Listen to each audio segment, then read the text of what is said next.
Since morning, a lot of options have been offered to each one of you as far as various healing aspects are concerned. The final destination being wellness, having a sense of well-being in all the three spheres of existence, that is body, mind, and the governing soul behind it. All the three entities are not separate from each other. In fact, the body is the gross mind, and the mind is the subtle body. The Westerners say that I am a body and I have a soul. The Easterners say that I am a soul and I have a body. There is a subtle difference, but a very profound, impactable difference between these two statements. But none of the statements is a final answer. We need to integrate both these statements in a way that the inner life is not the final statement and the outer life is also not the final answer. There has to be an integrated approach, an integrated balance to approach these two parts of our existence. Now, as I said, there are many healing options that you all have been offered, and there would be more in the next 24 hours. The only message that we get whenever we are in the process of healing is that we have to perfect the means before we reach to a particular thought out end. Only when we perfect the means, we can achieve our end. Now, what do I mean when I say that we have to perfect the means? For example, if I have to go from Pune, that is a place where I live, to Bangalore, I will first chalk out the options and my affordability as to where I can, how I can go. I have to perfect the means. If I sit in a wrong vehicle, if I take a train which goes to some other destination, how do I go to Bangalore? I have to sit in the right train. And when I sit in the right train, do I worry, is it going to go to Bangalore or not? No, that is not my worry anymore. All of you all, whenever you sit in a particular train or a plane or a car having to go somewhere, after sitting inside that vehicle, do you think whether that vehicle is going to take you there or not? You just forget about the goal because you know that it is going to take you there. And that is where I mean to say that you have to perfect the means. When you perfect the means, you can let go the end.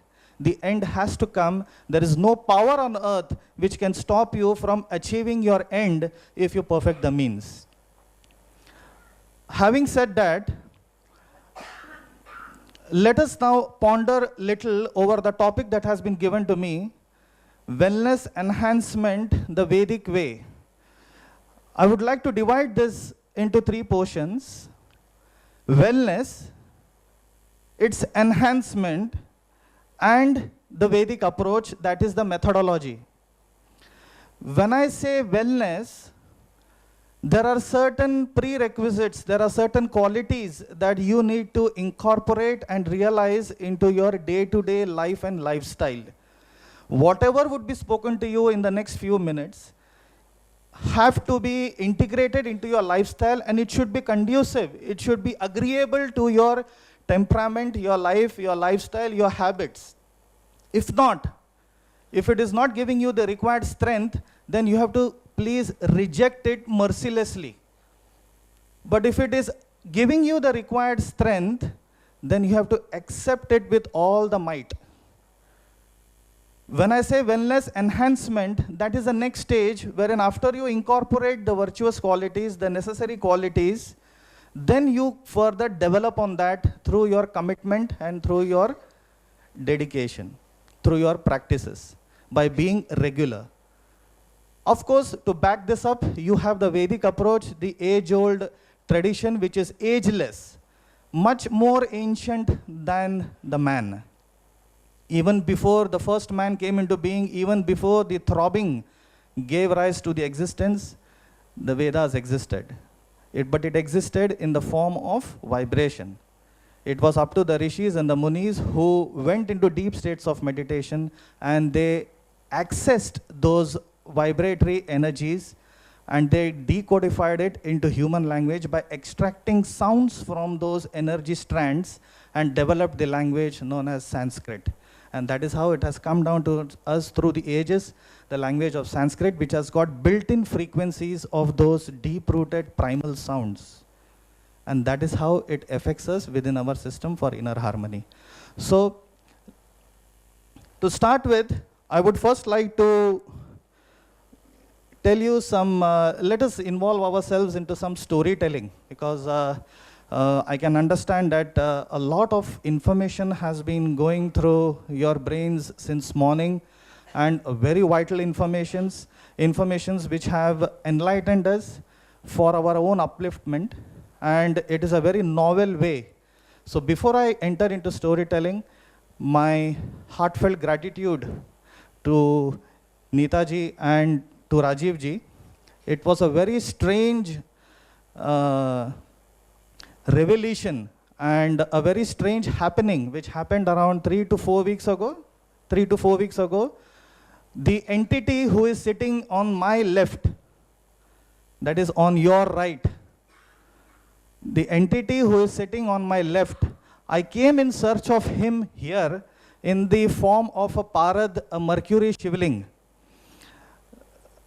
I am a Rudra Upasak, and I chant the Rudram daily for 11 times, which led me to the realization that I should keep a Mercury shivling at my residence for doing its Aradhana, which made me search on the net, who are the people who could give me this. After a long search, I came about the Rudra Center. The name itself appealed me, and without any further delay, I just contacted Mr. Rajiv. I mean, the phone number which was given, he picked up the phone, and we got to know ourselves. We introduced each other, and I got the bus and I came here. That's how I got acquainted with the management here, with Neeta ji, with Rajiv ji, and the ball started rolling, and I'm standing here in front of you. So the one who is responsible is here, and the one who is here is going to take us all together. So I request first of all, before even I start, to sit straight and keep your back straight for a couple of minutes. Keep both your feet firmly on the ground. Keep your eyes closed with hands, both the hands on the thighs. Don't drop your head to the sides. Please keep your head straight. And whatever I say, whoever is able to repeat, please repeat after me, keeping your eyes closed. Gently breathe in and breathe out. Monitor your incoming and your outgoing breath. Monitor your incoming and outgoing breath. Become aware of your breath. Do not exaggerate the breath. Do not force the breath. Gently breathe in and gently exhale. Hari Om Tat Sat. Thank you.